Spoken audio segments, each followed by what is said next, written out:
Wow, man. I'm so excited. Thanks for coming. Yeah. So that was weird meeting you in work. So I had to, I just had a feeling. I was like, I need to go to the Village Tavern today. Kristen got me a pizza last week. We split a pizza and I was like, let me see if she's working. I'm just going to go get her back.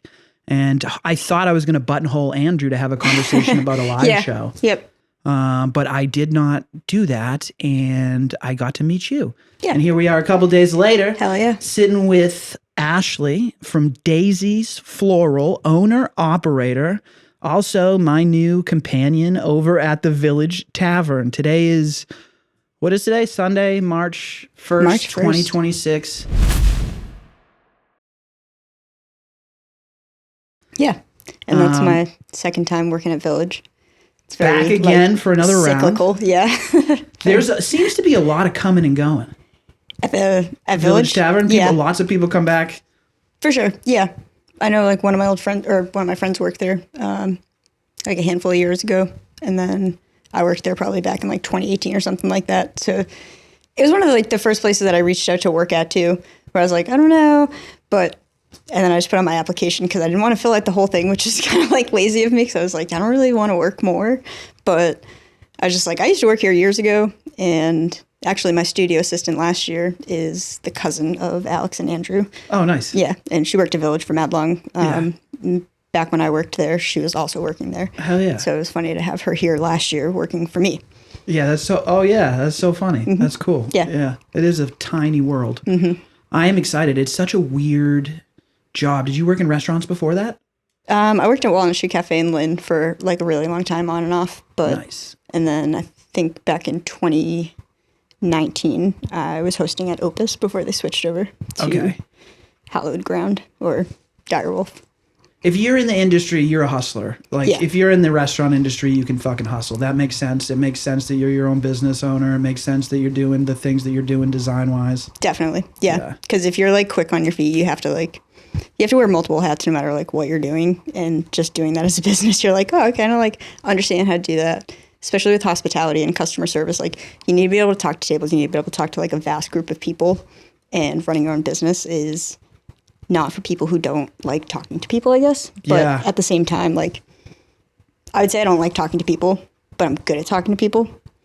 You have to refine your communication skills, which is something that most people don't think about. Mm-hmm. I mean, I don't think I realized how I communicated till I started recording myself and watching that shit back. And then I'm like, oh, I think I need to refine a few things. There's a lot of ums, buts, and pauses and awkwardness. And sometimes people pick, even like breathing patterns. That's one of the things that I noticed, especially now listening back. Well, people don't spend time thinking about that stuff. But Yeah. Which is funny because we were also just saying that like people are very used to having like a camera either on them or like to some capacity. They know someone's watching. But still no one cares to a degree, which is like yay for like no shame. But at the same time, it's like people need to have like a little bit of shame sometimes. But like sometimes shame's good. Sometimes shame's definitely a good feeling. Sometimes shame is a good thing. Yeah. It keeps you from doing other stupid things, I think. Definitely. Or it should. Definitely. We, do you think you're going to get married? Maybe to like, without getting the government involved to like the largest capacity of that. Like, I like the idea of commitment. Just because, sorry guys, for everybody at home, she's a flower... a wedding florist. Wedding primarily florist. Right now, so talking the wedding game is kind of how we started chopping it up at the Village Tavern. Mm-hmm. In some sort of shared understanding of how this works. I worked at Danversport Yacht Club for 10 years, and I must have done thousands of weddings. You have been in this game for how long now? I've had my own business since, I've been taking weddings of my own since like the end of 2022, but I've been a florist for like since 2024. No, it's 2014, Jesus Christ. 2014. Yeah. Thousands of weddings. Yeah. Thousands, definitely. Maybe not like me, but throughout like any flower shop or whatever, helping out with weddings, doing weddings. Putting that stuff together, yeah. Yeah. A lot of weddings, a lot of love.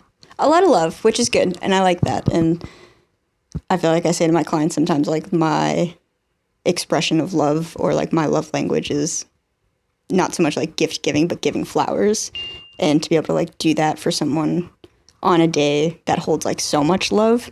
And I especially love using like florals that have strong scents, but not like a cluster. Fuck, sorry, can I swear? Yeah, absolutely. It's not like a clusterfuck of scents, but maybe like one or two certain scents separated. So I like using mint or just anything fragrant because scent is one of the strongest forms of memory. And so I like to be able to, you know, if like this couple smells mint 30 years later, it will hopefully just bring them back to like a really like good day that they were like with their loved ones or like anyone that they wanted to spend it with and be like, oh yeah, that florist was bomb. I love that idea.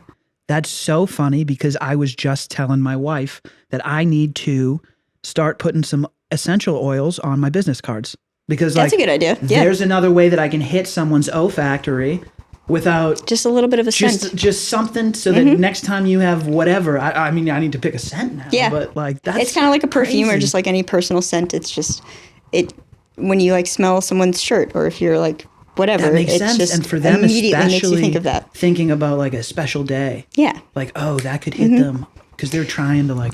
That's the dangerous thing, though. We're working with weddings. That's kind of why I want to refine how many weddings I take on because it's such a gamble with like being a small business owner. You don't want to fuck up anyone's day. Yeah. You know what I mean? Yeah. And that's got to be a tough L to take.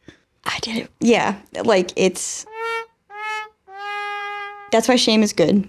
It's okay to like admit when you fuck up and you should admit when you fuck up. And people do fuck up, but people are people and small businesses are run by humans. But you're also dealing with other humans and they're getting married and it's a really important day and you need to be on your shit. And that's like really hard as a human this day and age. But if you want to run a business, like you got to be on your shit. So yeah. And it's, I was just looking at your Instagrams and it's funny because there's a lineup of people tagged. So you are part of an orchestra that's going on a wedding day. And you, unless you've really been in a wedding or been to a lot of them, you don't necessarily know the behind the scenes of how everything's put together. But there's so much going on from the florist to the DJ to the videographer to the photographer, going from pictures during hors d'oeuvres where everyone should be eating in another room and getting the light at all the right times and having the videographer with them behind the scenes while the brides are getting ready and the grooms are doing their thing to get a couple shots of the boys doing that stuff. There's so much that goes into it. A lot of coordination. Yep. It takes like a village on that day and hopefully you have a good planner and like if it depends on like the scale of your wedding, I will say that because my other distaste with the wedding industry is it's very money hungry. And like, I get it. In this economy, everyone needs to make a living. But at the same time, you're dealing with these people who just want to like kind of celebrate their day. And yes, things cost a lot of money. Yes, you know what you're signing on to if you're getting married. But I don't not believe that some people in this industry are in it just for the money. So this is an area too that I don't know anything about. There's a lot of money in the wedding industry. Well, yeah, I know, but like thinking numbers wise, what do you want? Like, do you want to talk at all about numbers? Like what it costs for weddings? Because I have no idea. Oh, it costs more than people like think. And that's part of your job as a vendor. That entire lineup of people, they're all being usually individually reached out to by couples, depending on the scale of the wedding, or they have a planner who has like a preferred vendors list and will be reaching out. Every vendor costs X amount. And that totals to like a lot of freaking money, dude. Like 20,000, 50,000, 100,000, like it. Easy. It starts racking up. Yep. Especially in today's day and age where prices are. A lot of my friends, they kind of opted out to just do like the city hall elopement. And then they just have like a banger with their friends and family after or like a reception dinner, just a little bit smaller scale. And I'm an advocate for that. Especially as a small business owner, like I would love nothing more than to like flower the shit out of your elopement because one, you're probably going to have a little bit more money you're willing to spend because you're not spending like $50,000 on everything else, but you know you just want a refined list of these things. And florals just so happen to be one of them because it's not for everyone and that's fine. But if you're someone who's like eloping, you don't really want to do much, but you love flowers, dude, like let's ball out. But it just depends. Numbers wise, on my website, I think I have 45K as my like minimum, and anything below that is like open to discussion if I have the date available. But flowers cost a lot of money. Yeah, it's well, the supply chain of a live thing has to be so difficult to deal with. Where do you like source this stuff? Primarily, I just drive into Chelsea to the wholesale market. Like shout out Direct Flowers and like Kelly and Riccardi and like all these wholesalers. They're super dope. But you just like walk into this big building in Chelsea. I think Chelsea Everett line. And the flowers here are getting flown in? Yeah, or? there's a lot of flown in flowers. It depends on the season. Unfortunately, being in the Northeast, we don't have like a constant supply. But when it's like early spring, summer, fall, early winter, depending on like whatever, for like foliage, I at least try to source as locally as possible because you get the most variety with season, especially in New England. You get some like crazy colors up here, some really dope flowers. And there are like local flower farms that I'll try to like source from as well. And if it's like in a pinch and I know I can order out, there's, what's it called? Delaware Valley. So I can just get them shipped like right outside my door here. And then I can just drag them in, process. Otherwise, I like driving into the market or like picking up from a farm, especially because they're local. And you just get to like look at your product before just getting it. So yeah, definitely local, but a lot of roses at least are flown in from like Ecuador, South America. There's a lot of Dutch product that's flown in. And then I also just like forage when I can, which is sick. Ethically forage. Hell yeah. That's awesome. Use plants. So I didn't even realize. So that makes sense how that supply chain stuff works. So how much are you allowing people to pick?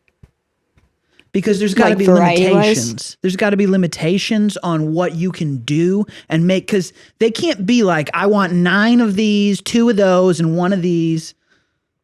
If I haven't had someone be that specific with it, because that would be like a little absurd at that point. At this point in my business, in my own like self-confidence, self-worth, if you're going to tell me what numbers you need in your arrangements, I will simply tell you, I don't think that this is a good fit creatively. Because smart. I'm not willing to like go through that amount of stress and nitpicking. Like this is a creative field. And if you don't trust me to do that, don't pay me to do that because I'm not going to have a good time. You're not going to have a good time. Yeah, it'll be put together exactly how you want, but then don't come back at me because I just did it exactly how you wanted me to. If you wanted it done better, do it yourself.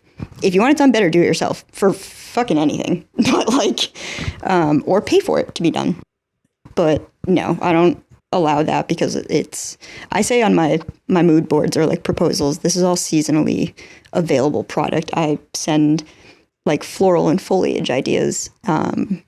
So that way they can see certain flowers that I'm more likely to use, that I know I work well with or that I design well with. And if someone's coming to me for certain pieces, it's because they saw these things, and I'm just going to go backwards, redissect that, and then just be like, I know you liked this. Why would I do something different to an extent?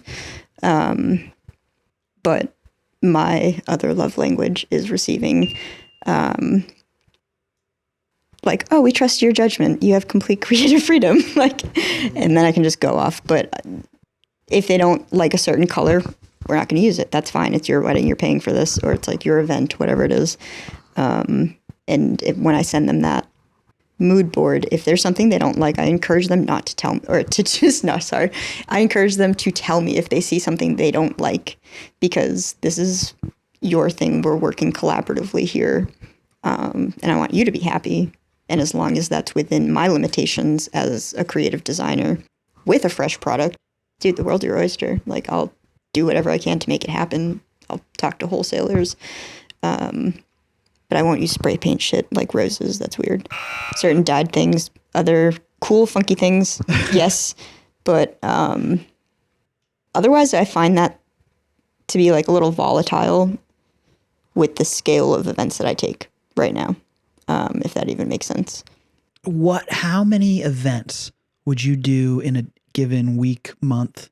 Let's say you're busy. Like you're going to be busy. So this is like a busy time. Yeah.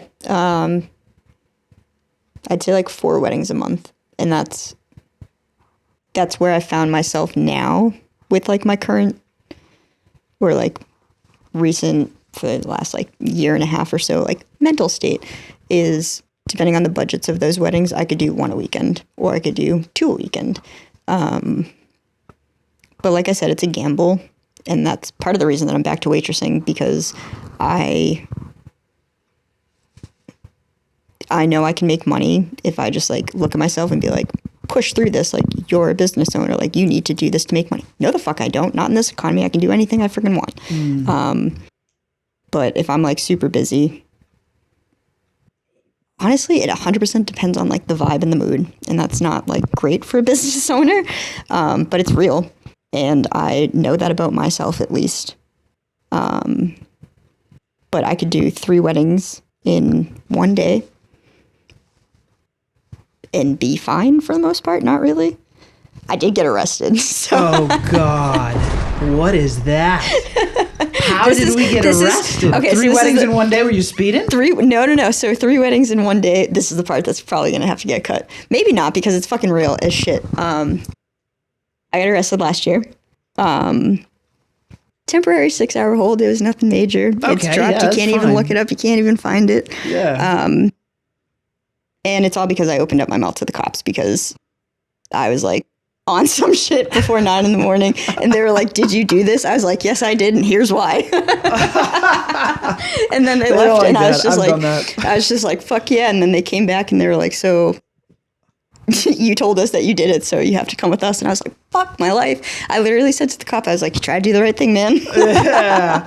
What happened to honesty works. What happened to honesty is the best policy. I was just like, why the fuck am I getting arrested? I just told you like that this is an issue, but because I open up my mouth to you. So in any case, part of the reason that I think I also got arrested is because I had 3 weddings that Saturday before I got arrested that Monday morning. Whatever. I had like 5 hours of sleep in 2 days. You were pushing the limits. I was pushing the limits. It was fine. It sucked, but it wasn't necessarily because. And that was like part of the reason I opened up my mouth to the cops, because I was like, I just did 3 weddings on Saturday and I nailed each one of them. So thank you very much. But like, this is exactly why I just did what I did. I've had 5 hours of sleep. Yes, I just took a rip of my bong. It's not even 8 a.m. Relax, dude. Relax. Everybody's like driving around on Xanax anyways. Dude, I was home. I was in my apartment. I was bullshit. I was just whatever. I felt vindicated. I still do, which is why the charges were dropped, bitch. But I love it. It depends. That I would say was a very busy weekend. But the weddings went fine. My personal life just went to shit. So there's some balance there, and you found a new balance. Yeah. I think it's good. When I thought I wanted to be a money manager, we worked with this guy, Mike Carlson. I loved him. And he would say like, "Oh, make sure that you tell your client what you're going to do. And if it's not going to work out, then you end that relationship early, because it's no sense in you going crazy for this one. There's going to be plenty of clients. Don't you worry. We live in a world of people that need financial advice. We'll take somebody else's money. Yeah. That isn't going to call me every 10 minutes. So I'm glad to see that you figured that one out too. Yeah. It's important. For sure. But there's also limits to us and how much we can handle, man. For sure. Yeah. Sometimes you're going to crash out. And like with the age of the business, like unfortunately, like I really learned my limits last year, but it was kind of like the perfect timing, because I ended up having the following 2 months off, which was sick. So I could like kind of get my shit together a little bit more. Nice. And then I had a bunch of weddings in the fall. Yeah. Nailed every single one of them, except for one. Except the following day after the one where I like dropped the ball, that one was published in the Boston Globe. The second wedding.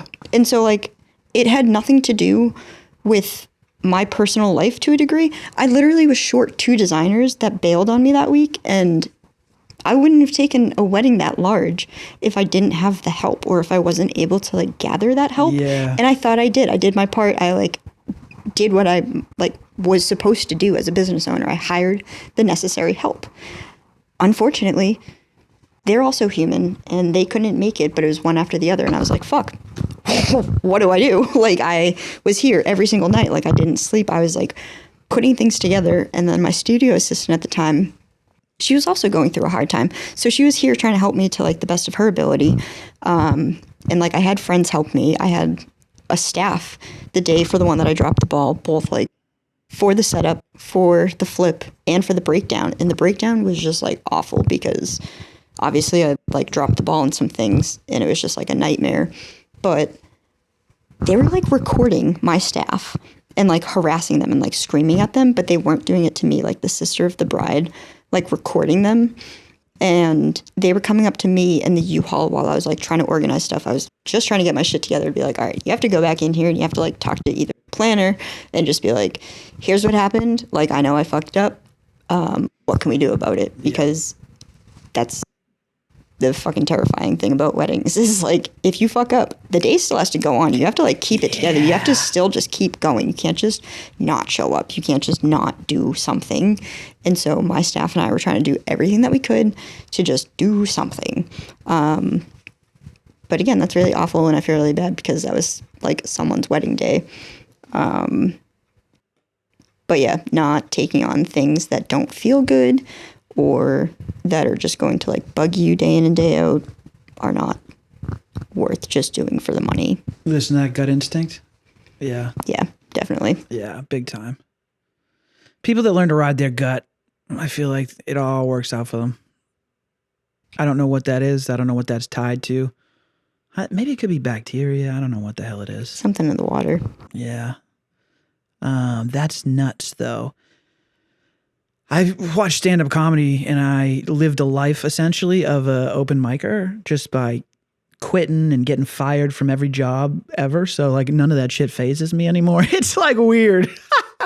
It's probably unhealthy, but you learn so much. Yeah. You learn so much every time. And Definitely. you get to decide way more about your journey and the way that you want to live your life because you get to watch other people explode and you get to see really insights into humans. Yeah. It's just psychology. Whether you get up or whether you don't get up, like that would crush a lot of people, I'm sure. I bet you a lot of florists got out of the business. You know what? That's what I said. I was like, I'm not going to let this like shut my business. Like, yes, I fucked up, but they probably talk some shit to a bunch of other people. People are going to talk shit. Yeah. People are going to talk shit no matter what. But it all goes away because eventually people are going to forget some other shit's going to happen to them. And I nailed so many other weddings. Like the good definitely outweighs the bad. And to like a psychotic degree, I was just like, all right, yeah, like I fucked up. And I got my own like self-punishment from that because it was like hands down my most favorite palette of the year. It was like the sweetest friggin' bride and I felt so goddamn bad. I was just like, shit, like this girl didn't deserve this. I was going to redo my entire business like vibe to fit what her palette was because it was that sick and I fucked it up. And I was so pissed at myself. But yeah, I forget what just got me there. But there will be more. Yeah. There will be more, but you learn from it and you get yourself back up. Mm-hmm. Like, because that's the thing. Like some people won't get up from that stuff. Yeah. I wasn't going to let that like close my business down. And the bride herself would be right to talk shit, but not the sister of the bride. The sister of the bride can kind of like suck it because she wasn't my friggin' client. And at that point it's just defamation. It's just like, whatever. But you fuck up sometimes, but you have to like keep going because one, no one's going to take you out back and shoot you. The day is going to keep going on, as is life. People are going to be pissed or people are going to be happy. And your job as a business owner, make more people happy. Don't fuck up, but you got to keep going. Yeah. And I love what I do. I'm not going to like let one thing define my entire career because that would be insane. That would just negate everything good or any not. positive. Yeah, definitely like, that not. would be Get absurd. the hell out of here with that shit. No, you take an L once in a while, and then you learn from it, and you do things better. Yeah. Yeah. Everybody needs a little humble pie. 100%. Yeah. I feel like I always said, like, I enjoy constructive criticism. It lets me know when I'm not doing what I could be doing better. And most people don't want to hear constructive criticism. Yeah. Most people don't want to know what their downfall or flaws are. That's like, it's like, why? I knew you were down too, right when you when you were down to have this conversation so quickly, I was like, oh, this is going to be great. Because most small business owners, I offer them an opportunity to put a camera in their face and reflect. A lot of them don't have time to, just because they got so much going on. But a lot of them are afraid because they've never reflected on the business. They don't know what to say. That's the thing that they're not prepared to do. They want Joe Rogan to invite them on the podcast, but they have no idea what the fuck they would say. So here's the thing, is why it's so ironically funny that I was even slightly willing to like agree to do this. I hate my voice when it's recorded, and I do not like being photographed, which is why I like am not looking this way at all. But I hate that, and I do just have a lot to say because I have reflected a lot on this business, on myself, to like a fault almost.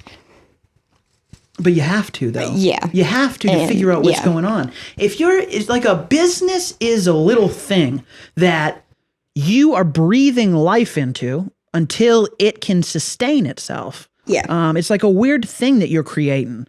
It's a little entity of itself. Absolutely. Yes. It's a fake person, according to the IRS. 100%. And part of the downfall for me last year is acknowledging so hard that it was a separate legal identity. Oh. And I just let Ashley O'Leary take the backseat entirely. I was just like, you're not important. Dazy Florals needs to be like sustained. You need to like make sure that the business does well.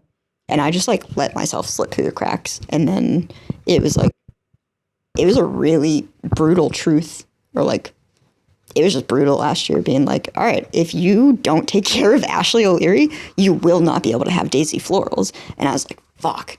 So that was like a separate wake up call. How'd you get yourself out of it? Like, what do you do to take care of yourself now? You going to the gym? I do go to the gym, yeah. Which I fucking, I was never a gym person. I do not go regularly. I mostly go to tan. But I started running again.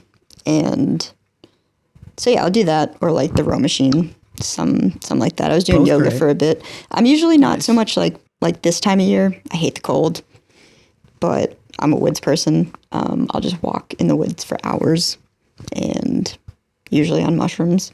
Nice. But we had Adam D. Butler on the podcast, who's a DMT psychonaut. that sounds sick. He wrote Adam Butler's DMT field guide with all the directions to make an ayahuasca brew yourself. Fuck yeah. Oh yeah, you were just telling me about that. That's pretty sick. I never took the hallucinogenic journey myself. No. But, With DMT? with any of them.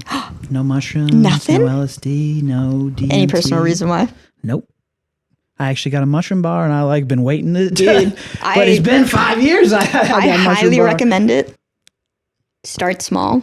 Yeah. Yeah. I'd be more partial to the mushroom end of the spectrum because I believe it's more connected to earthier. the earth. Mm-hmm. Yeah. Was I talking to you about just the idea of hallucinogenics in general? Are you're putting your body in an altered state so you better understand yourself because you'll understand how you react to an altered state? Oh yeah, definitely. Yeah. Yeah. My friend from London told me that when I was abroad. It was like the smartest thing I ever heard, so I never forgot that. Yeah. If you oh, that's crazy. If you don't know yourself, you do not know what you're about to like inflict upon yourself, because that's all it is. It's basically like opening up the back of your brain to start talking shit if that's what it feels. If you have not self-reflected and you are not being like a good person, and this is just my belief, but I feel like that just has the chance to stir up some really not comfortable things for people, and people don't like being uncomfortable, and they don't like hearing things that they don't want to hear, even if it's coming from inside the house. And I feel like this happens to people nowadays too, or like, I don't know, maybe people around our age or like mid to late 20s, early 30s, whatever. They're like, oh, I don't smoke weed anymore. It just makes me paranoid. I'm like, one of my best friends and I were like, what is the back of your brain trying to tell you? Like, why is it telling you that?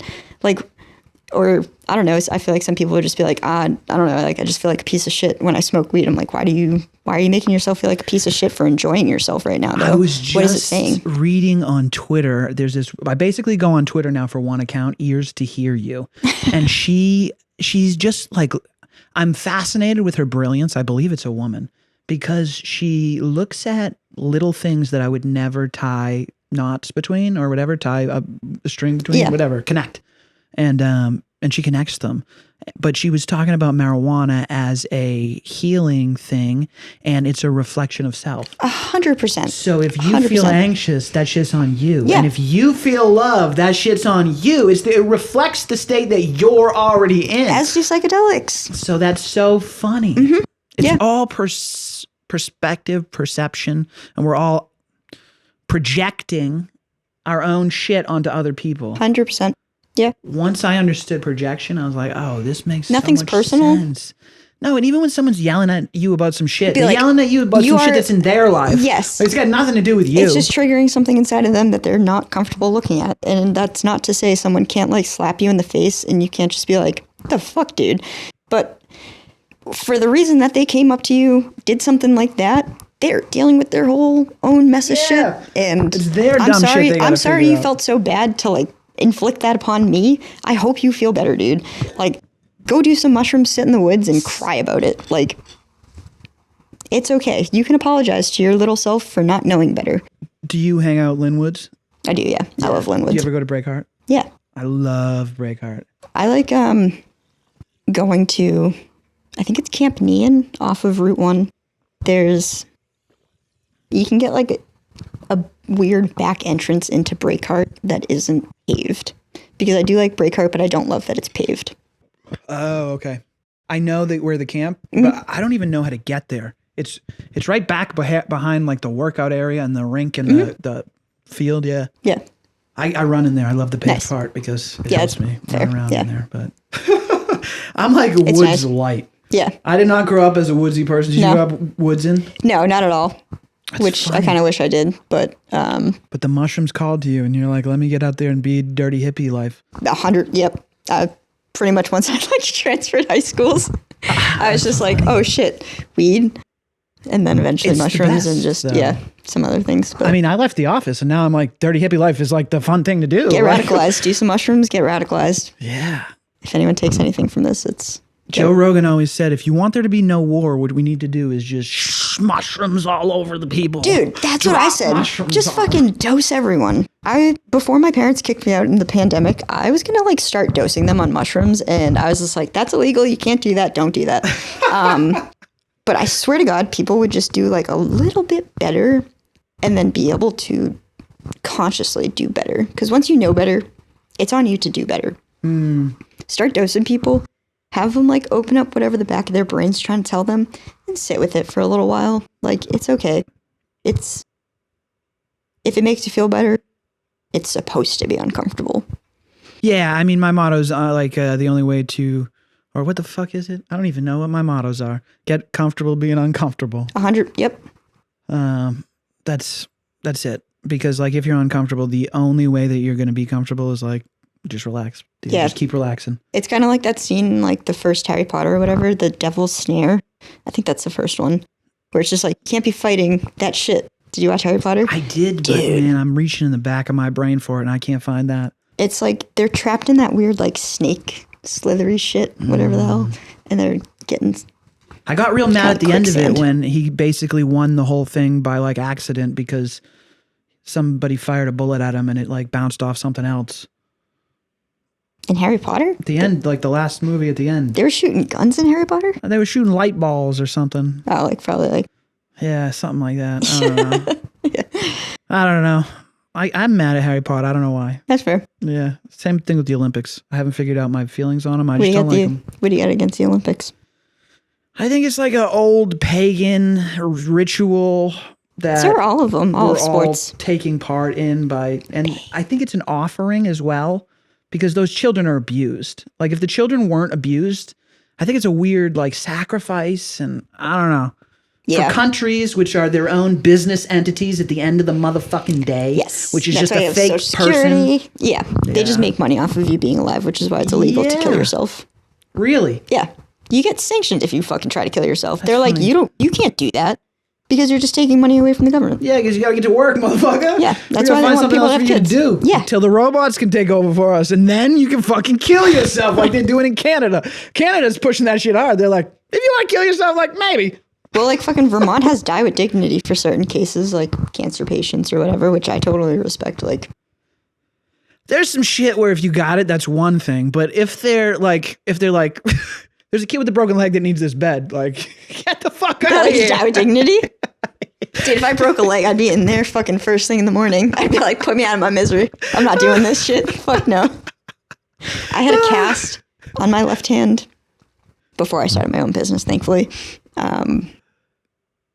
And it wasn't even a broken bone, so it was like some bullshit, but I had like a hard cast. And it was so hard to do anything without both of my opposable thumbs. I was like, that's really all that separates us. God, because it's so hard. consciousness is kind of like fleeting, apparently, or like cognitive awareness. I think, yeah.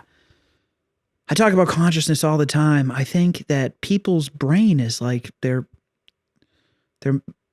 memory is shrunk significantly, and their attention span is shrunk significantly, and that also has to tie with their ability to put things together. I'm sure. Yes. They're no good Critical at puzzles thinking. anymore. That starts to go out the window. Yep. Which is, it's funny. Like, how did you get into design? So I went to Essex Aggie, and before they merged, and took. I was in plant science, so like horticulture, floriculture, floral design, all that fun stuff. And then I basically just started working as soon as I graduated. I was working at like a mom and pop shop in Lynn, designing. It was kind of like FTD, Teleflora, like order gatherer services. But I've been doing this since high school, on and off, for like years now, 2014. So what does that entail? Designing, like, not just for weddings, but like, what are you putting together? So, you mean like arrangement-wise? Yeah. Like what goes into it? Yeah. It's like greenery, focals. For like what? Like, give me like something other than a wedding that we're doing this stuff Okay, for. I think so everybody knows like boutonnieres for proms and shit. Yeah. So I obviously don't do like retail. But I'll do like one-off. So like if someone hits me up for like Valentine's Day, I'll do like special orders. But just because of the way that I have to buy flowers, that kind of limits what I can take on as like a one-off, whatever. Private events, so like baby showers. I like, in a morbid way, doing funerals. That's actually kind of how I got my start with one of the first florists that I worked for. Funeral work is pretty chill, and it's usually big. Not always colorful, but it can be, depending on like the person or the deceased. And in the same way with like weddings, it holds a lot of emotion, but it's usually a little bit better received. But you also still don't want to like fuck up flowers for a funeral because there's a lot of emotion that day.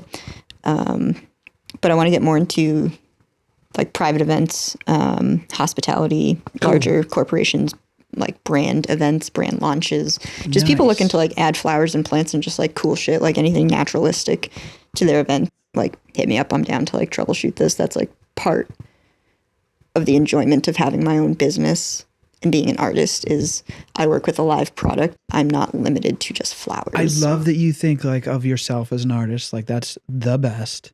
But all of these design aspects are like what probably helped keep your brain from that shrinking. Yeah. Whatever the hell. Yeah. Well, like even the color smoke the wall weed. and stuff. So it's like that. It has to do with like flowers and stuff, but I'm not like designing with flowers by doing that, but I'd say like that's a strong like creative outlet in itself, like any other thing that I do for art. Flowers is just one of them, and it's a good way for me to make a living because I feel passionate enough about it. I'm good at my craft. I like connecting with people, especially other like business owners and stuff like that. And everyone loves flowers for the most part. So it's like, it's pretty sweet. Yeah, that's great. That's so cool. I love that. Yeah. It's cool coming up with new things. And then you're also kind of limited because it is a fresh product. So it has like a shelf life. And that's got to be something weird that it's fleeting beauty. Yeah. I guess I feel some compulsion to try and get this out quick. But for the most part, if I want to sit on this for a month, I'll sit on this for a month. Like, so I can do whatever I want, whenever I want. It's a different type of product. It's got to be weird working with that stuff that can go bad. Yeah. Perfectionism to a degree goes out the window. You have to get it out. You have a deadline. someone else is paying you to get this fresh product. You need to get it in their hands before it expires. What's your competition look like? Oh, it's pretty like intense. Yeah. I try not to like compare to that degree because I highly doubt I'm the only one looking at myself as an artist. And if you're going to be in that field, this isn't your competition. It's like your community, and you should like want to teach and learn in that community. I think gatekeeping is weird. I will say, I think Massachusetts does have like a gatekeepy, like sort of weird vibe to it. And I don't know if that's just like my feelings on Massachusetts in general, because it's not limited to the North Shore, because I know so many florists that are like sweethearts, and just like willing to be collaborative. And I think if you're super gatekeepy with an artful representation, you're just not that secure in your own art, because unless someone isn't intentionally trying to rip your shit off, they're not going to be able to do it in the same way because it's not you. So why would you be worried? That's like you not wanting to podcast just because there's a million other podcasters, but there's no podcasters doing exactly what you're doing because no other podcaster is you. There's no other florist doing what I'm doing, whether they want to like break down a recipe and do the same exact thing or like copy my business plan. Like, good luck, one, because I don't even know what that is. Like, that's constantly evolving. But as is my craft. Like, I do things very emotionally, and very intuitively. It keeps coming up because Nicole Vernon from the Vernon family farm, we went up and talked to her, and same conversation we had about gatekeeping. Mm-hmm. Anyone who's good at what they do is trying to learn and evolve all the time. That I am always trying to figure new stuff out. I used to be an economist, and sometimes I find myself still going back to the goddamn business page that I'm trying to forget about. It's just important. trying to learn new things and like remember what's going on. And you just have to. And if you're gatekeeping, that insecurities, it's like a weird thing that's not magnetic. What's the opposite of that? Repulse. It's negative. It's just heavy. It's just a negative energy that like keeps everyone away from you. Yeah. And not wanting to be around you because you're doing weird shit with your information. And we're all trying to figure out what's going on in the world. Yeah. And communication is a part of that. Yeah. Like, I understand like large businesses, maybe like corporations. Like, I don't understand that. I understand it. I just don't necessarily agree with it. Like, be transparent about things, because you would not exist without these people working below you. Or like, same thing with other florists and like, no one even specifically, but like, there's businesses that have all of these freelancers working for them. And it's not that, like, they should absolutely be taking the credit because they're the ones who hired all of these freelancers. They came up with, like, it is intellectual property. Like, they came up with concept and design, and yeah, they're working with a client, but they're the ones who order all the product. They're the one who is like putting it together conceptually, even if they're hands-on designing or if they're not hands-on designing. But then it's like, there's like certain florists who make other freelance florists sign like NDAs, or like you can't share anything, regardless of like tagging the main florist in it. And it's like, you wouldn't have been able to pull that off without all these freelancers though. Yeah. And it's just like a weird dynamic that they set up. And it's like exploitive in a weird way, exploitative. It exploits people. Yeah, it does. It like exploits their labor because you wouldn't have been able to get it done, but you won't tell anybody that I'm working on the project.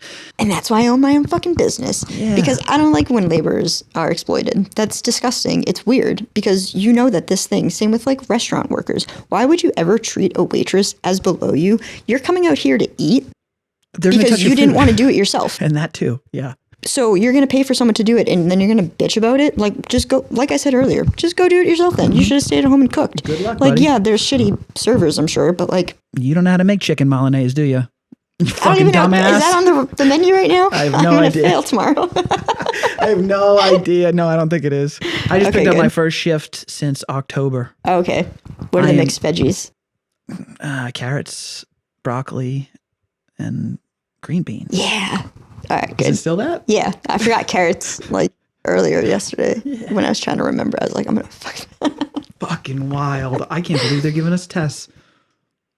Yeah, weren't you just like there talking about that with Kristen? Yeah, I didn't know that we were all going to get tests. I didn't know I was either. just looking at the menu. I was like, I wonder what's on the menu now. They changed that shit like twice a week. I have that in my backpack. Yeah. Chef Ahmad, yeah, he loves his different season. We're going to throw these on there. We're going to change that up. This is fancy salad. Okay, we're going to get rid of that fancy salad. Now we got goat cheese salad. I respect that. It keeps it different. I know, it's great, but like... But I don't want to get I tested got to know what's on the menu. I mean, yeah, that's fair. Yeah, you do. We do. Yeah. Yeah, as a chef, I'm like happy for you. But like as the guy receiving on the other end that's got to memorize a menu every 2 weeks. Yeah. Dude, I do like the toast thing. But it's going to take me that much longer to get it because... Oh, the toast tablet. Is it the first time? This is your first time with toast? Yeah. Yep. So, for anybody out there in the restaurant industry that used to do pen and paper, I was so against the going over to the toast. I was like, no way. I don't need another fucking iPhone. Just let me write it down and then I'll do all this stuff and just over like, there. You know, like that bigger thing better. But then you start using the tablet and you're like, oh no, they got me. It's the new iPhone and it just puts it in faster. Yeah. I can like hold shit. I can do it all right there. If it's in your pocket, right there. Yeah. And it tells you what they're out of. So you don't got to be doing back and forth. That's fair. You're like, oh no, I'm going to hate this. And then after like a month and a half, you're like, this is my favorite thing. Yeah. I basically don't do anything. I walk up to the table. I'm like, let me be your iPhone. Yeah, today. Basically. Yeah. I could hand this to you or I'll do it. Like any one of us can do it. I don't like it because it encourages people to use card and not cash. Yes. Cash is king. I'm definitely down with that. People need to go back to using cash. Yeah, please keep the cash. That's one... No matter who you ask, whether I ask people in the finance industry, the banking sector, the Federal Reserve Bank, I used to work on the regulatory side of the banking sector as well, or you go and ask an astrologer and a channel and people that are reading fucking fortunes, everyone is like, I don't know what we're going to do with cash. Tomorrow they could try and put us on a credit system, like switch it over to a Bitcoin, but I don't know if it's going to work. No one knows the answer to that question. And stay the fuck away from cryptocurrency. You mean like if they're going to try to implement that? Yeah. So they're definitely going to try and implement it. Oh, definitely. Yeah. 100%. But no matter who you ask, no one knows if it's going to be successful or not. I don't think it's going to be successful. I think it might have a more condensed success rate than our own government because we have such like a young nation in the grand scheme of all other nations. Like we are a very, very young nation. And this trial run, not going so fucking hot when you zoom way out. Yeah. Like when you look at that time compared to the rest of them, like a lot of other countries, they have shit a little bit more figured out because they've crumbled. They've had to troubleshoot other things. And it's not going so well in the grand scheme of things. But I think that is part of why it's not going to be going so great because that is going to be part of the condensed, not fun part where they're going to be like, oh, we're going to go like digital for everything. That's not going to fly because there's such like a large population of people that haven't been touched with technology to that degree yet. Like even an iPhone, like think Midwest or like elderly people. Like not everyone's tech savvy. Those elderly people are going to die though. Like they're going to try and kill these people. I think we were saying that the other day. Yeah. See, but I think they tried. I think they tried with COVID. They 100% tried. And it did not work out the way. You want to know why? Modern medicine. It came back and bit them in the ass. They thought it was going to make them so much money. It kept those same people that you were trying to kill alive. Like, try again, bitch. Yeah. Because it is all, they're just, dude, you think every Joe Schmo on the street, we're all just trying to figure it out on the day to day. You don't think these asshats in suits they know exactly what the fuck they're doing. Yeah. I think to agree, like they're just malicious. They have ill intentions. I don't think they know what they're doing, and I think it's starting to show. No one knows. They're all just walking around like fucking. How can we make the most money? There's a degree of that, but at the top of this structure, like whatever you want to call it, depending on who you ask, it's like German existentialists that are like doing experiments on us. Like all these things are little experiments. How far back you want to go? Because so let's look at the monarchies in Great Britain, right? Mm-hmm. Those are families. But the Rothschild family bought the breeding rights to the royal family in Europe in the 1800s. So I don't know if you ever heard this during the French Revolution. So they used to use pigeons as carriers. That's how they would send stuff back. So the fastest pigeons, that's why Robert F. Kennedy races pigeons. That's a weird fucking thing to do. Why? Because back in the day, that was how information traveled. And if your family had a faster pigeon, you got information faster. I've been saying bring back messenger pigeons. So when Napoleon's over there fighting in France, this revolution, they sent their pigeon back and the Rothschilds won. And it said, like, I don't even, who won the French Revolution? They said, like, France won. And so all the banks, like everything, all the stocks tanked. Yeah. The Rothschilds bought them all of the stock market. And then the next day, all the other pigeons came in and they were like, France didn't fucking win. And all the prices went back up to like. But it was just already owned. So he's been breeding that family for since the 17 or 1800s. So what does that mean? That's some weird shit. Well, you can trace it back to like multiple families, if that's the case. I don't know if I just like hit something. Oh, they're fucking each other though, which is what you'll find out. But that's like, so that they can keep the Succession? money. I watched a little bit of it, but not a lot. There's like one part where there's like some stuff happening with this family, and the guy Greg says something along the lines of like, I will like kill before being taken out of this 1%, and they will. But the 1% is still such a large population when you think of it. One, we outnumber them though, however, eat the rich. Two, they will kill. They will do anything they can do to like make sure that they do not have to be part of the 99% or lower than a 1%, because for whatever reason, apparently when you're that rich, you'll do anything you can do to not be that rich. What does that say? What do you think it could be? Like what? So there's a lot of speculation at this part. So Rothschild is the largest name that I know. You've heard of it, obviously. Yeah, there's right? Rothschild, Rockefeller, the Van Wittens. There's a lot of names. Yeah. But yes. The wealthiest and that control big banking. But those are names we know, so they're not the people that are important. Oh, 100%. Like, yeah. So there's people exactly. above them. That's like the information they allow us to know.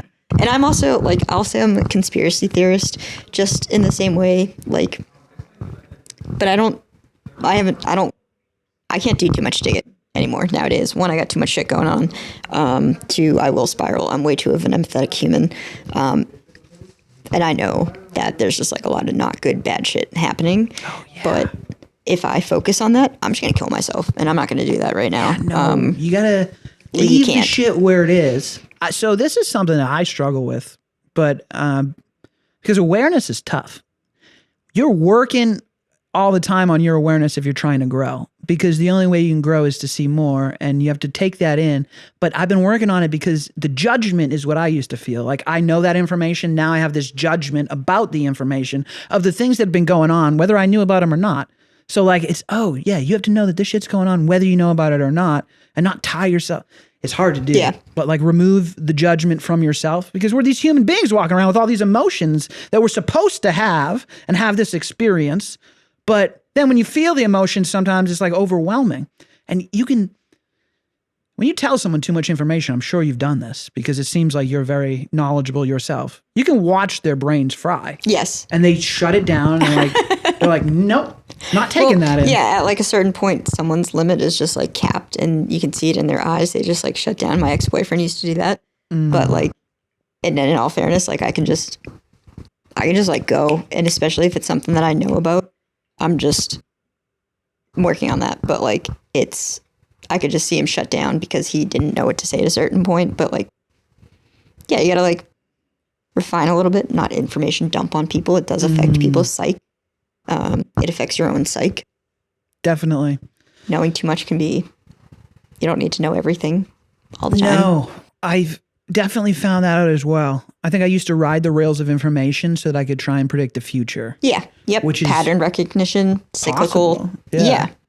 It's definitely possible. I watched the UFC with my brother and a couple of his friends, and one of his friends the other day who does some similar shit was like, feels like they're going to do another false flag attack. And when you hear that, you're like, fuck, dude. Because he's in a pattern and he knows like, it's been a while since they pulled some shit on us and they're about to do that shit again. And you're probably right. And I haven't been watching information at all. Yeah. So in my mind, I'm like, fuck. Yeah.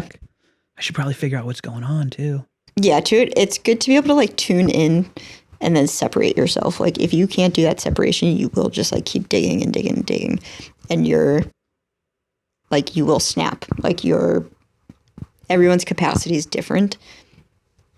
But you as humans, like we're not meant to know everything as much as possible all at once. And we have such an ability to like research and like not even just do that due diligence, but excessive amounts of information that's unnecessary. It's going to hurt your brain. You don't need to know everything. Yeah, I definitely did that for way too long. It's just look at all the shit. As much as you can. And that's part of like, I think social media too is like doom scrolling. It is just your brain just trying to take in as much so that you can get like that serotonin or like the dopamine fix. Go smoke a fucking cigarette. Bring smoking cigarettes back. Yeah, it's Get off social media. Go smoke a cigarette. Back. Yeah, it's back. Dude, smoking is coming back. It's fucking back. My thing is I'm gonna because most places have like no vaping signs inside, so I'm just gonna start walking into places and like smoke a cigarette with a cigarette. It's just like, oh, you said no vaping, but like just like going walking old school. I'm going old school. Bring smoking cigarettes back. That's funny. I used to dip for a long time. Oh God, it's weird. Did you ever quit anything? I quit smoking cigarettes, but I did trade it for a vape. I'm trying to think. Yeah, I quit drinking. Yeah. I did mostly because I didn't think about it. Because I didn't have like a problem drinking, but I just like went a few weeks without having a drink. My ex and I were like, hey, do you want to like mindfully not drink this weekend? We did that. And then for maybe like 4 or 5 months, I just like didn't drink. I went to an AA meeting with my friend just for the fuck of it. I went to them like growing up with my mom as a kid. So I was just like, I'm going to check this out because I knew I did it without needing to and without thinking about it. But I think part of the reason that I went to the meeting too is just because I was like, why didn't I have a problem with like, I should have had a problem drinking, like with growing up and whatever. But I wouldn't say I was like addicted to that and had to quit, but I did quit drinking and then I can. So like you notice there's moments of transition or like when you're in a pattern, like you start to notice patterns big time. That's how you get out of the patterns is you notice like, oh, every time I sit down with this group of people and do this thing, we all have a drink. Yeah. And if you're going to stop drinking, it's like, oh, wait, I'm not doing that thing anymore. Yeah. So you have to get yourself into a new pattern. That's weird. Yeah. But I think you're smoking right. Smoking's back, I think. And I think drinking's out. You'll notice this now. When you drinking's definitely tables. been out, which I'm down with. So down with it. I didn't like pick a day and quit drinking either, but all of a sudden I haven't drank in years, and I'm like, oh, yeah, it's just out. I do drink now. I think I don't even remember what it was. I think I would be at like family parties or like friends parties, and they'd be like, "Oh, you want to drink?" I'm like, "No, I'm good. Like, I either have a Sprite or I have a water." I love Sprite. I went really hard on Sprite for a second. I was like, "Shit, I forgot how good Sprite was." But then like fucking waiting tables. I remember back in Jesus Christ, I've worked at so many places. When I would work at Brody's, it was like a martini bar, so there was a lot of drinkers when I was there, but that was pre-pandemic. Murphy's in downtown Salem. I don't know if you remember that one. Yep. I would have tables of drinkers there, and it would be regular for me to get rounds and rounds of drinks for people. At the Village Tavern, I don't think I've ever gotten a second round for a table. Oh. Like maybe I'll have people get 2 drinks, but not like sitting there drinking like back in the day. Like at Village back in the day, though? Because I don't know. Yeah, I mean, I would drink at Village like rounds back in the day. I feel like it depends on like you back in the day is different than I think some of the clientele there right now, at least from like what I've been seeing. But it's also like February or it's March now. Yeah, the kids aren't drinking. The kids are coming in on Friday and Saturday night and drinking. And breaking fucking... They're still doing stuff. The college kids, I guess. Yeah. Yeah, I guess. I don't know. Maybe I just thought people were too poor too. To be drinking? Yeah, maybe they're not out drinking. Probably. Maybe they're drinking at home. That too. Well... If they're drinking, no, I think they're smoking too because it's legal now. Yeah, everyone's just like ripping a dab pen and vapes. And mushrooms are massive. Everyone's doing mushrooms. Yeah. So my thing though is you said you had one of the mushroom chocolate bars. Yeah. I don't personally trust those chocolate bars. Okay. Because this one's from Washington. I don't know if that makes it any different. That makes it almost worse. I was gonna say like Washington D.C. Like what? Like no, that makes no. I don't know why I like thought that. I was like, what? No mushrooms in the D.C. corridor. Yeah, I was like, if they're sending that, cocaine. RCs. It snows in D.C. It snows in D.C. Something about them feels and sounds like too synthetic for me. I've heard that from people. But But I've also heard that with LSD and metallic. Yeah. Yeah. Or like any research chemicals, they're too mathy. You can taste the chemicals. That's not, for me personally, like, and some of my friends, I'm like, I will never do acid again. And my friends are like, I will never do mushrooms again. And some people just have their preference, and that's perfectly fine. But I think even the people that have their preference for acid will agree that mushrooms are so much earthier. They are a different vibe. It makes your consciousness kind of come out in a little bit different of a way, but it depends on what you're dealing with. But for some reason, when I'm on acid, I just want to be in a body of water. I don't know why. I always end up in the shower on acid, or like trying to go swimming somewhere. I won't do it in the cold, but mushrooms, I just want to be in the woods, or like curled up somewhere nice and warm. Yeah. Yeah. Well, if I give him a shot, maybe I'll call you to be my babysitter. No, I'm just kidding. You can do them with us. But I don't know what it is about the mushroom bars, but I advocate people to grow their own mushrooms. You can do that, right? It's easy. It's super easy. Yeah, super easy to grow your own mushrooms. Well, you gotta get shit? You gotta get cow shit? No. Is that not how this. that works? No, it's actually like kind of the opposite. You gotta like be very, very sterile with it. Oh. Everything is 100% legal to buy online or apparently in a with store. ayahuasca too. You can just get all this shit. You just get all this shit, but you gotta set up yourself a laboratory though. Yeah. So you gotta become Walter White. Dude, I just finished watching Breaking Bad and Better Call Saul. Did you? Yeah, I did. Nice. Yeah. I got a bottle of that mezcal. Is it good? It's pretty good. Nice. If you guys want a shot of it. Later. Yeah, I'm good. I It's pretty good. It's a little didn't see smoky. all of it. I left Walter White when the wife was cheating or something. Season 3 maybe. Oh yeah, Skylar and Ted. I didn't like the Beneke. wife, and I didn't like the kid, and I was like, I yeah. don't think I like this show. I felt bad not liking Walter Jr.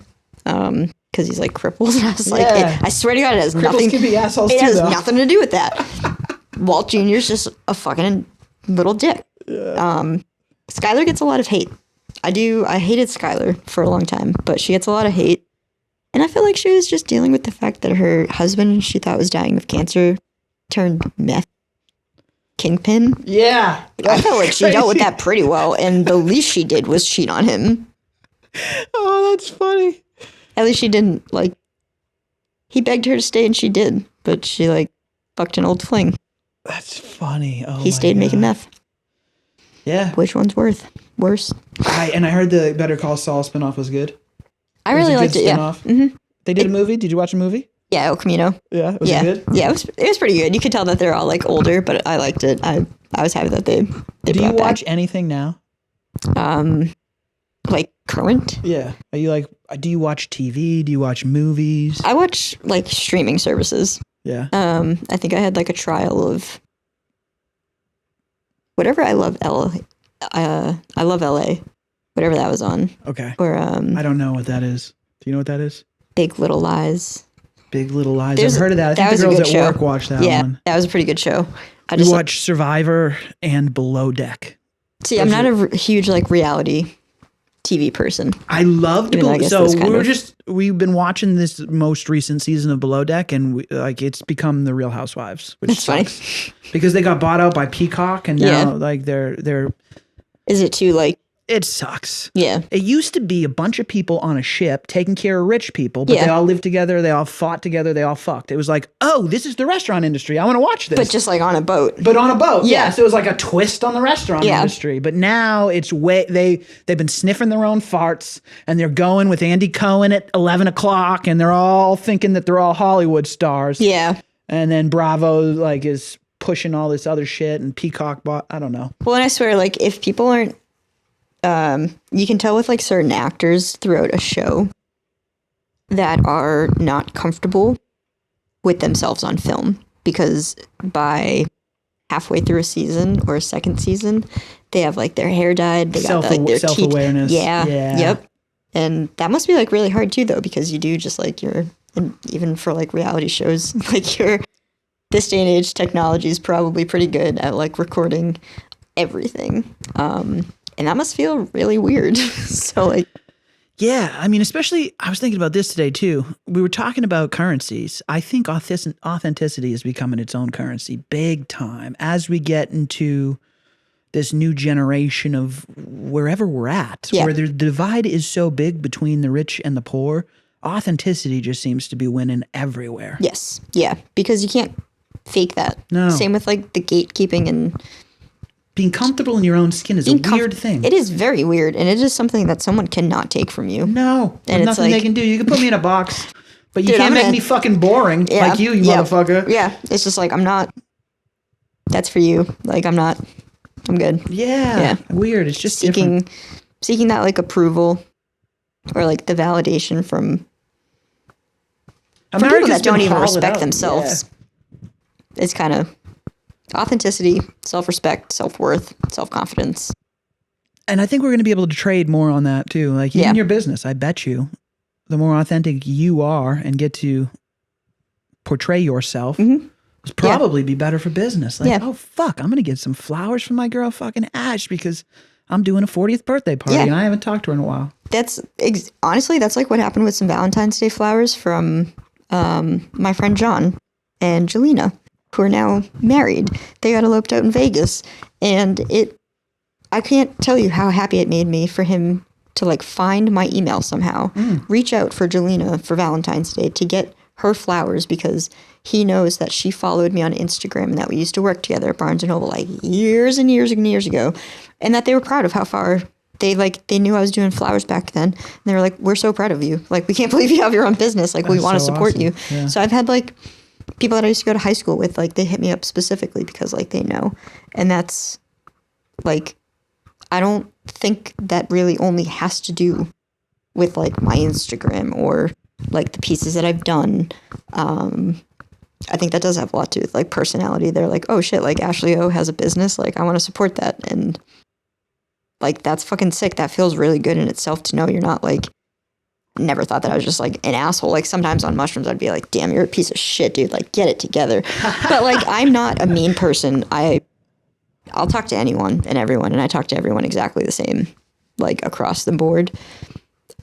Like, I don't really give a fuck who you are, but I'll like, even like with my Grammy, I'll like chill out on like the swearing for the most part, but not really. You know what I mean? I'll talk to anyone about anything the same way.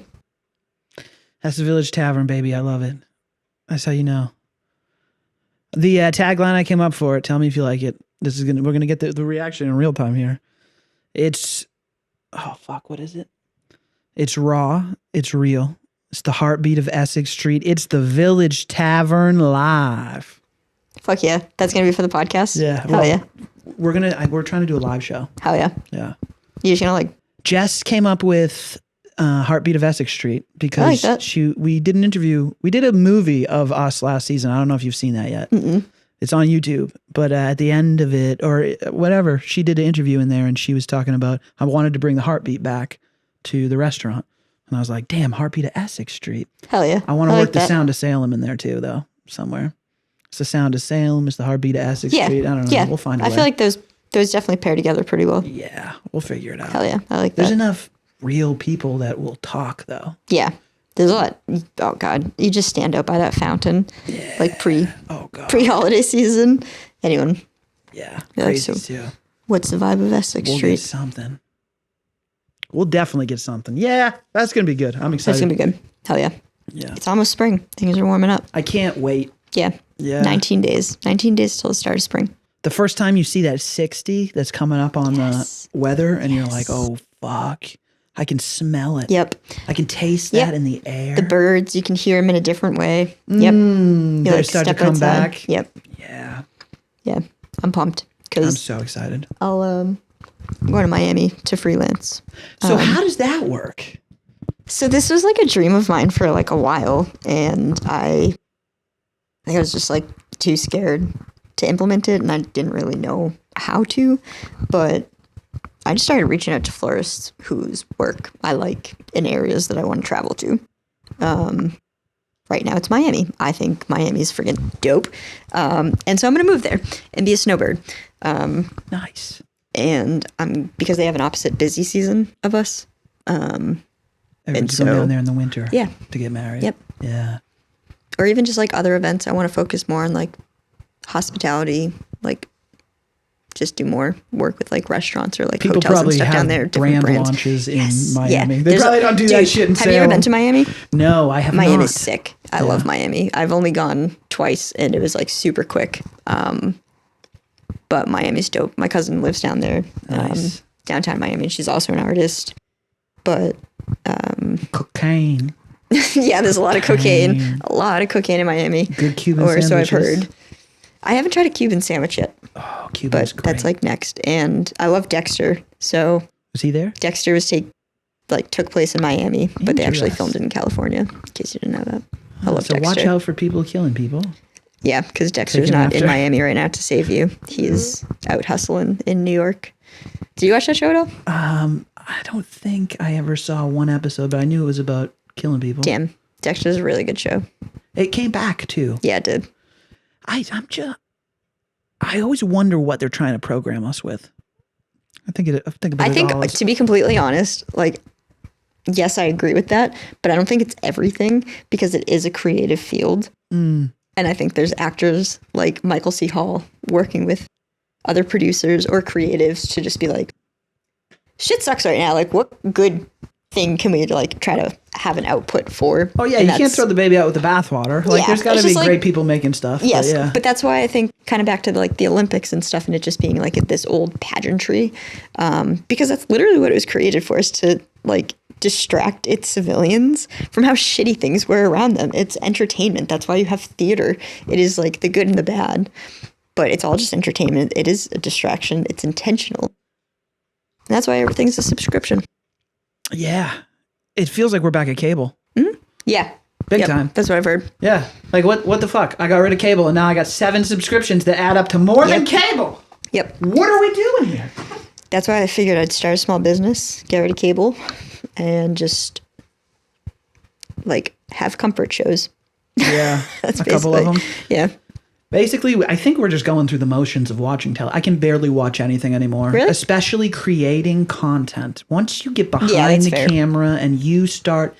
I thought the person behind talking in this microphone was real important. When I'm behind the camera, dude, I can make anything interesting. I'll put some special effects on some shit. Yeah. I'll make this on a cliff. Like, it doesn't matter who's sitting there talking. Yeah. Like, I'll make them say some different shit. Right. Like, I can dub over that Yeah, shit. exactly. Fuck you. So you just learned so much. Can't watch a movie. Can't watch a movie. I can't. Yeah, that's fair. I try and watch them. I took cinematography in college in Australia, and I never really understood, even in that class, what the fuck I was talking about. But now I get it all. And putting it all together, watching people, I'll like look at that shit Yeah. to try and get through. But the plot lines and through lines, I'm just like, this is so So do you just like have a hard time not dissecting like the I have final a like hard product time that with you're the seeing? people that I've like. Once you find out the Hollywood's a pedophile network and Oh, you yeah, keep that seeing the too. same 7 people, how many times do I got to watch John Cena? Like he apologized to China in Chinese. He doesn't work for us. Guess what, guys? If there's a bad guy team, he works for the bad guys now. So stop watching his fucking movies because you're helping China. Like they're here, they're attacking us. Oh I yeah, don't know how China's else gonna to tell you. decimate us. China's gonna They wreck are. us. They already look at our economy. Like all the things that we've been talking about, these are all results of Yes. wars that have been going on in the financial sector that nobody realizes playing out in their fucking food. But that's why I feel like this day and age, that's why it's like kind of important to not be such like to not consume all of that information about everything that's going on, because yes, it's awful, but like this is it is a fight that is so much bigger than anyone is willing to admit that's been going on. It has just been burning underground for years and years. And it's probably going to continue for like a bit longer. I happen to have a really fucked up theory that it's probably not going to. Like, I think it's going to like hit the pot always boils over at some point. The bubble always bursts. Something's going to happen. Revolution. Some sort of like consciousness adaptation. Shift. Yes. And there is like a collective consciousness that has been like brewing up some weird shit. It's been having its like flares like noticeably since 2020. And I feel like time itself is feeling extra weird. Oh, you're gonna love this. So like it's. Do you know what I talk about at all? This is great. Yes, I do. I okay. I haven't Did like you watch some of it. No, a little bit, yeah. That's crazy. So I know like the consciousness thing. July 4th, 2012, at the Hedron Collider in Switzerland, I believe. is when they spun two particles into each other faster than the speed of light for the first time in history. And some people believe that that broke time. And so now timeline is more transversable than it ever had been before. For a human consciousness. Because it was Potentially. non-linear to begin with. So all of time is nonlinear. That's hard for most people to grasp. But yes, all of time is nonlinear. But yes, from this perspective, at that point in time, it's kind of like they opened up some Pandora's box all of a sudden at that time.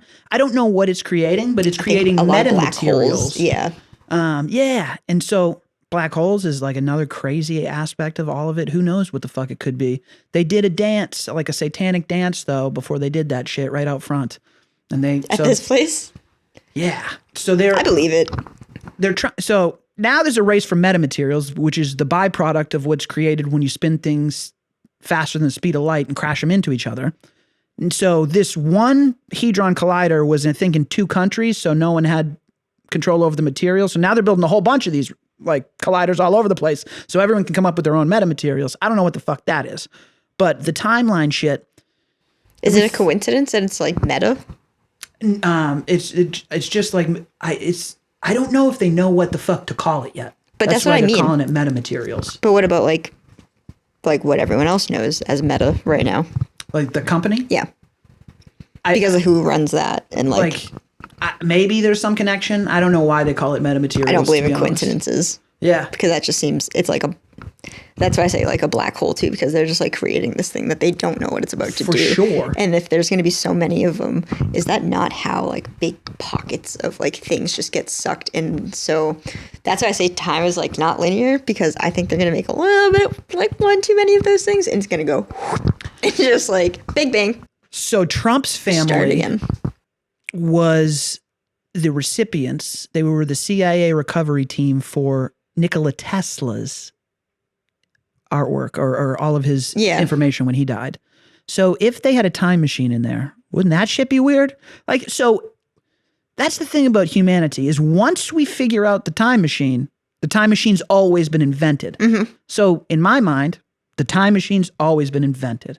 So in my mind, all of the energy is on the plane and it never goes anywhere. Well, yeah, because it changes shape and form. Yeah. Like people say slavery has gone out of existence, but that's some bullshit. There's slaves all over the place. You just are pretending not to look at them. And so, you're fuck naming you. one thing that happened. Yeah, and slavery's a whole bunch of shit too. Yes. Yeah.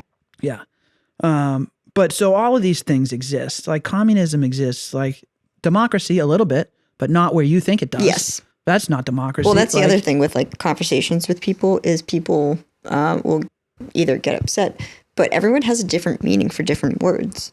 And it's like, are we arguing for the same side just because we don't know? Like we're arguing with, not you and I, but like people argue with each other because you just have a different definition of this thing. But it's like, you ever see like the Civil War on drugs? It's when like, they're like, no. It's like, never eat skunks wiener, but they're doing it facing each other, trying to do like north, south, east, and west, and they're like arguing. They're like, no, east is this way, and they're like, whatever. And he's like, why don't you guys try standing next to each other? And they're like, oh yeah, like never eat whatever. I feel like a lot of people are arguing the same side of things without realizing it, but it creates more of a division just because people have different definitions for different words. But it's like, get hip to like certain things, ask for clarification. Like ask questions. Yeah. Oh, you have to. There's a constant battle over language. And I think I got lucky. I had a good teacher that explained to me that language is always evolving. Like it's never the same. Mm-hmm. You should always be learning about language. And I think that's what allowed me to notice that people were changing language on me. The UFO UAP thing was a big one. All of a sudden, they're calling UFOs UAPs. Why is that? They're trying to regain control over the narrative. Yeah. Because they need you back in their box. Because you figured out some shit that you weren't supposed to know. And they have to put you back. Yeah. Oh, so they're doing tricks with language too. And there's a little bit of magic behind that. And the way that you say it and when you say it might be a ritual too. If you scare the shit out of someone and then tell them UAPs instead of UFOs, that might be some sort of... It's a trauma response. All of this shit is crazy. And it's intentional. Yeah. Yeah. And I feel like that's something you learn as a business owner. People's like mental states are very fragile. People are very able to be influenced. A lot of people want to be told what to do. No one wants to make up their mind. No one, because that also takes like self-recognition and like sitting with yourself, self-awareness. And how do you know what you want if you haven't had that time with yourself? So you're going to be very like malleable. You're not going to be able to like decide things for yourself. And that's exactly what they want. That's like that's what businesses want. They want you to want to be told what you want, because then they can tell you exactly how much it costs you. And you're going to be like, all right, as long as it makes me feel good. So you know the Illuminati and Skull and Bones and all those secret societies? Not personally. But at the end of all of them, the secret, at the end of the line, is humans are programmable. Kurt Metzger says this all the time. And I say it as much as I can. Yep. Because that is it. That's it. What I realized is you have to program yourself. Yes, exactly. And I just didn't know that. And once you hardwire yourself, you will exit. That's why I was asking you to ever quit something, because once you quit something, if you've quit something, you understand a little bit more of what programming is in your mind. Well, so it's not so much, I think I'm very fortunate in the sense that I haven't had to really like, not yet, at least, hard quit something and be like, all right, every single day, keep your shit together, because I'm already doing that to a degree. Is like, me quitting something is not quitting, and me quitting would be like quitting life. But like every single day you have to like get up and you have to do your thing and you have to like live and get through the day. But I, like my circumstances growing up, I understood I had to learn about addiction. And so I guess like I quit vaping and intentionally replaced it with cigarettes in order to like wean back off of like vape. And I knew that would help me. But in order to quit something, you have to understand how it affects you and where it affects you. So when I was quitting vaping, this was like a piece of knowledge that I already had. So when I would get cravings, I'd be like, okay, this is a craving that I'm feeling right now. And normally I would just be able to like, this is like weed, so it doesn't exactly do it. But I would just like grab my vape and just hit it. And I would be satisfied. Like it'd be pacified for a moment. But when I didn't have that, I threw it out, and I wasn't like smoking cigarettes just yet because I wanted to figure out if I was addicted to nicotine. Shocker. Yes, I was, or like vaping. I felt it in my teeth. It was an oral fixation, very much so. And that's why I like chew gum. But when you understand where the cravings are coming from and why and where you're feeling them, you can start to kind of like pacify yourself in other ways and just be like, all right, I'm not about to implode just because I can't do this thing. Like, what else can I do that is not going to harm me, to be able to like either pacify this or acknowledge this feeling that I'm having and be able to like nurture it through, because it's not going to stick around. No, most emotions are fleeting. Like nothing. I don't think people know that. Yeah, that's such important information that most people very do quick. Not They're know. very, but in the moment, time feels very, very slow with emotions, and that's like a nervous system thing too that people don't recognize. Is like if you like that fight or flight response is like you have to let your body chill back out before making a rational decision. If your heart's still beating, if your hands are still shaking, you're not 100% here, and you're not. And you have to learn that with business too. Take emotion out of pricing, take emotion out of business. Like that's not, those two things don't mix, like to a degree. Like that's not it. Yeah. You have to be able to like control yourself, control your emotions, control your nervous system. And there are ways to do that. I talk about breathing all the time. Breathing exercises help me a lot. And I didn't even start doing breathing exercises till I started smoking weed and realizing like, oh my God, I'm just holding my breath and that makes me feel better. Yeah. And it's, I guess, also running. And then when you start doing yoga and meditation, you start to focus on the breath a lot more. If you take any of those active, mindful techniques, the breath work starts to come in. Yeah. But you can have such a distinct effect on the rest of your body by focusing on just in one, those emotional moments. But that takes time for people to figure out. Time, and it's hard, no matter even like, I'm not going to pat myself on the back and say I figured it out. I figured it out from time to time. I'm able to get a grip with it from time to time. I'm able to like stop myself and just be like, are you even breathing correctly right now? Like, what is your issue? Like, just take a few deep breaths and you are physically grabbing your body and just telling it, chill out. We're not getting chased in the woods, or like no one's going to take us out back and shoot us right now. Like, this is not a situation. And most of it's just a hard conversation with people for people nowadays. But it's like, you are in control of your body. Like, you can like tell yourself to chill out. Like, you're the only one that's like freaking out right now. Like, no one can really tell either.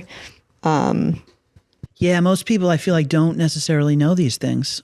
And you must also, so working on the waitering side of weddings, I don't have too much interaction with the bride and groom. I think I did a couple head tables, but those were really the Like only quick conversations pass. that I had. You get a lot more insight into what the individual is like on this particularly crazy emotional day, which I also think, I like weddings too, and I like love, but they're being sold something. So like there's a lot going on. They're in the middle of their fairy tale that they've been thinking about since they were children, because they've been getting sold this. Yeah. And now you have to deal with them and all of their craziness coming out in this emotional state. Weddings and funerals bring out the worst and the best in people. Yeah. Do you got any stories you want to share? Or? I tell all my clients, honestly, like if I'm fortunate to have like a lot of that like one-on-one contact with them, because if there's a planner, it's not as much. But that like one-on-one, if we have like a walkthrough, something like physical where we're like in each other's actual presence, I get like so much more of a feel for the couple and like their love for each other and like who I'm communicating with. But I always give them the same advice. I'm like, depending on like the scale of their wedding, I'm like, make sure you guys have like a place that you two know about, maybe your planner or maybe like a coordinator or like a best friend that is like a room away from everyone else who is invited, that you two can just go fuck off, hit a vape, like make sure, check in with each other, because you're only doing this to be with each other. Do not give a shit about anyone else that's here. It doesn't matter if they're paying, if it's your parents, if it's your cousins, your aunt, the fucking pope, like whatever. This is your day to celebrate your love with your person. Don't worry about anyone else. They're there to celebrate you. If you want to like scale down on your bridesmaids' flowers because you think your best friend's going to be pissed, then that's not your best friend. Sorry to break it to you, but like, I'll be like real with these people. I'm just like, you are doing this to like show your love for each other. And if it's like the pageantry that you want, then it's the pageantry you'll get. But if you are doing this to please other people, hard stop right now. Like, you're spending money on these people that are there for their own selfish needs and not to celebrate you, and that's going to take away from your day. It's going to like be a lasting feeling that did not feel good. And like, I might just be your florist, but girl, like, I hope we can be friends after this, because That's great. like, it's like an important thing. Yeah. And like I said, I kind of like come to the table the same way across the board with everyone, so I can't help myself from saying just like, dude, fuck them. Like, don't worry about it. That's like, good. This is your These wedding. people need to hear that sometimes, you know? I can definitely imagine. My mom worked also at the same place for many, many years, so I've heard all the stories about the brides. All the Bridezilla stories, they come, I mean, everything you can think of, from them cheating, I think, at the wedding to like, Jeez. yeah. I can imagine going down, like break down that wedding. They're like, can you come a little bit sooner? They Like, would taking pictures off the wall because they're going in to get married at the same place, and their picture with the last husband's up. Do you know what I mean? So they, wait, what? So they already been married before at the Denver yeah. Sport Yacht Club, and you're coming back to get married again, and whoops, we forgot to take this picture off the wall. You and the last guy you was here with. Whoopsie Yeah, daisy. that'd be a little awkward. I'd be Oh. like, can we just like X this one out? There was a couple from Revere, and the families got in a fight. The bride and the groom's family, it made the London Times. Jesus Christ, that's some like Romeo and Juliet shit. I don't know if their families were connected. Do you know what I mean? Like, I don't know if they were important Like families. from London? No, not, I mean like a Like mob. these two Revere families?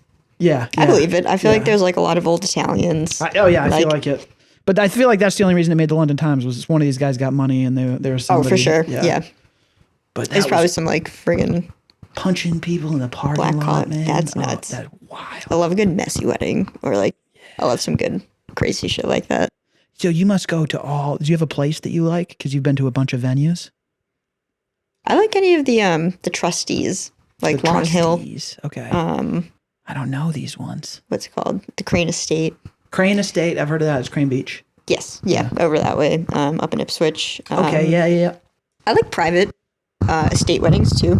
I had one out in Chelmsford a couple years ago, and that was beautiful. It's just like if they have the space to do it, usually they want it like at their parents' house or something in the backyard. And sometimes there's one in Rhode Island, and it was just like super charming. Like her parents were the sweetest. They loved hydrangeas because her mom had like a bunch of hydrangeas on the property, and so it was something like that. And they already had like a wooden arbor in their garden that was set up perfectly, like a small amphitheater sort of thing for like an intimate kind of backyard wedding.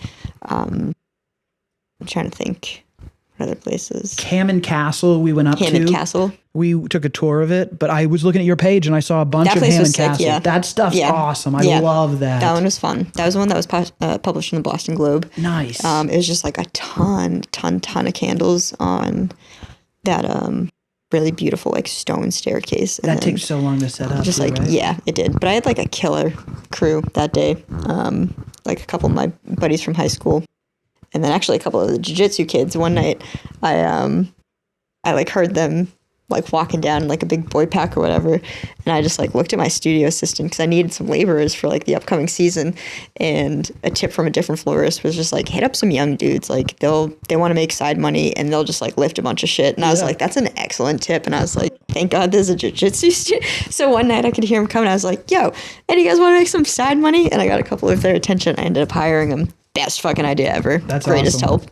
Got like their numbers. I'll like book them out in advance. They're It's sick. so fun. I mean, weddings, as much as I talk shit about the pageantry They're of fun. it, it is so fun. It's a Getting rush. people together, because most people don't get a chance to hang out with all those, whoever the hell that they're hanging out with Yeah. very often. Yeah. And you get music going. Watching people eat's always fun, and watching people dance. Yeah. Listen to them speeches. See, I'm not usually there as the florist. I duck out by the time. I should usually be gone by the time reception starts. Okay. Like, I was going to ask you if you're at the table of the people. I like usually the opt DJ. out of that. Nope. Yeah. I opt out of vendor meals. I just want to, because it is such like a rush. I don't want to like hang around. I'm sweaty. I'm Well, hot. you're there before the ceremony too. Yeah, I'm like setting up for ceremony usually. Yeah. Like there's so you're there. It would be before a long guests even get there. time. Yeah. And that's like, I mean, that's like what the DJ's doing. That's what the caterers, people from the venue, like this entire like planners. It is an all day affair Yeah. from the time you wake up that morning for pretty much all of the vendors. And that's kind of why I like being the florist too. That doesn't stick around for vendor meals or like the mid part. I just come back at the end of the night when everyone's going home and everyone's breaking down. And I just offer flowers to everyone. I'm Nice. like, fucking take them. I was Hell like, yeah. I love flowers. And please just leave my vessels, but take as much as you want. Take them all. Because usually I do get rid of a lot of them like that because people at the end of weddings love taking flowers. Everyone loves flowers. And depending on the vessels, I'm like, bring it back or like just keep it. I don't care. Or just don't take the vessel. But it is ironically not a very green industry. There's a lot of waste. And so a lot of clients don't take their flowers at the end of the night. Sometimes they'll take like their bouquets or like boutonnieres or like a corsage, anything that's like attached to someone. But otherwise we come back, break down. Sometimes they'll do brunch the next morning and they'll request that we like box them up and leave them at the venue, and always happy to do that. Interesting. Or bring them back down or break them down here. How long would they be good for? Every flower's kind of different. It depends on like, it depends if anyone helped with the breakdown, how they get packed back up, if there's any A lot of intention. variables there. Yeah, there's a lot of variables for sure. Okay. But they could get a week out of them if they. Oh, for sure. Uh-huh. If they like take them, if they take like a compote fresh off the table, sometimes I'll design them in like a water liner for like watering a plant, and that way they can just pop them out of like the centerpiece and just take them home. There's a water source already. Pop it in something different. Give it fresh water. I'm not there to like instruct these people, but usually I try to like let a planner or like the client themselves know, Someone like, know. hey, your guests can take these home. Yeah, they get a week out of them minimum. Nice. Just like keep it out of direct sunlight. Yeah. Give if I it was some at a fresh wedding, I'd water. take some home if I was driving. Hell yeah. Dry them out. Yeah, Definitely. I Hell love yeah. giving flowers. I like that. Yeah, I like So when we they got- take them home. We got weddings. She does funerals. She does bar mitzvahs, bat mitzvahs, Bat 40th mitzvahs. birthdays, Valentine's days, anything you Artistic collaborations. need. Dazy's Florals, brand launches. Whatever. When we launch this brand, we'll fucking call it Single Dazy Florals. Dazy Florals. Okay. Dazy Florals. Yeah, DAZY. I'll put it on the screen and stuff. Do you got any shout outs? You want to shout out your Instagram, Shout out my Instagram. your Dazy Facebook, Florals. DazyFlorals.com? It is Dazy Florals across the board for everything. It's super simple. No one had that domain taken up. DazyFlorals.com. DazyFlorals@gmail.com. Daisy_florals on Instagram. Dazy Florals on Facebook. Ash in real life. Hell yeah. Yeah. We'll tag them all. Hell yeah. Thank you for doing this. Thank you This so is much for fun. having. I learned yeah. so much about flowers. This I is- love talking to people in different industries. Hell yeah. Hell yeah. I'm excited to wait some tables with you. This is I great. know, it's Thanks gonna for be coming wild. by. Yeah, I'm excited. I love this place. This is an unbelievable studio. None Thank of you you. guys get the tour, but I did. Shout out to Mills 58. This place is sick in Peabody. Yeah, this is Yeah. great. We used to have I think I told you, we used to have the loan on this one at Salem 5. Oh, hell yeah. Yeah. Nice. Yeah, you were saying that. Yeah. That's sick. All right, guys, that chapter's yeah. in the books. Take back your consciousness. I love you. Do mushrooms. Do mushrooms. Be good. Be good. And we are out.